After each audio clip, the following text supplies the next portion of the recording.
Hiring a family member can be a great asset for a company, but it can also turn into a nightmare. I'll talk about the do's and don'ts of hiring a family member in this video. Hello, I'm Goldberg of Optimus Performance, bringing you practical tips and ideas on leadership, team development, and personal performance in the workplace. I was brought up in a family business. My dad was an entrepreneur when I was 9 years old. He started from the basement of our house. So I worked my way up the company, performing different roles, eventually became sales manager. So I know what it was like integrating into different roles. So here's some of the do's and don'ts. I'm going to combine the two as I go through each step. The first one is to define the need. You know, sometimes there's a family member who we want them to come into the business if you're the business owner. And sometimes it's somebody maybe related to us who needs a job and we want to bring them into the company to help them out. Well, that could be okay. But if the person isn't filling a need, then that could be a problem. So the first thing is to define the need. Number two is to elaborate on that need. Write a job description. I've talked about this in many of my videos, and you could click on that eye icon and that video will pop up. I'll put a link also at the end of this video. Now, maybe a family member doesn't have all the skills and knowledge required, but you want to ask the question, can they learn it? Okay? And this is where the next thing is that I suggest is to use a psychometric assessment. Make sure that the person can fit the job, okay? You don't want to fit the job to the person.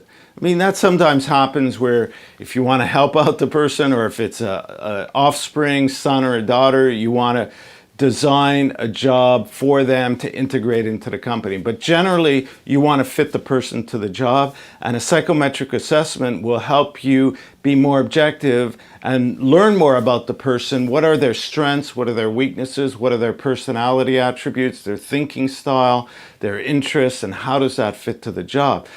The next thing is to define performance expectations.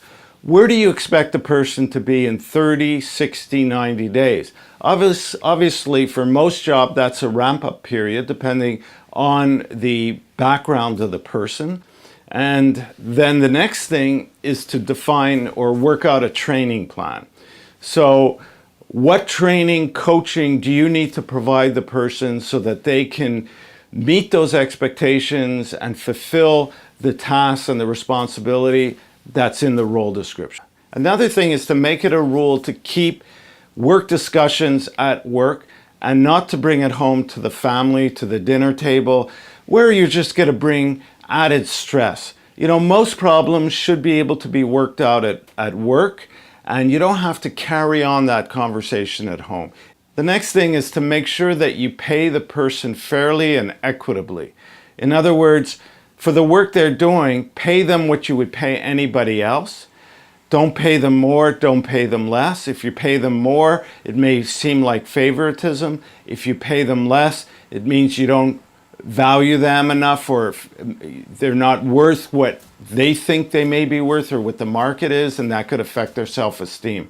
And the last suggestion is to hold regular review coaching sessions with the person, so you make sure that they're being provided the right tools, support to meet the expectations, to do the job, and that you discuss things along the way.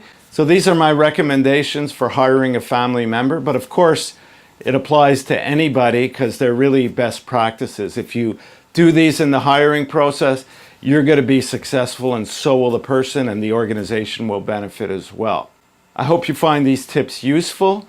Check out some of the other videos on the channel, the one on job descriptions I mentioned. There's other videos related to this topic and hiring. And there's one that's recommended for you right here. Also, visit the website, the blog section, to find articles that accompany a lot of these videos. Subscribe if you're not already to get news of new videos as they're released. Leave a comment, let me know what you think. Also, if you have a suggestion for a topic, I'd be happy to hear it and make a video and an article around that. Thank you for listening, and we'll talk again soon.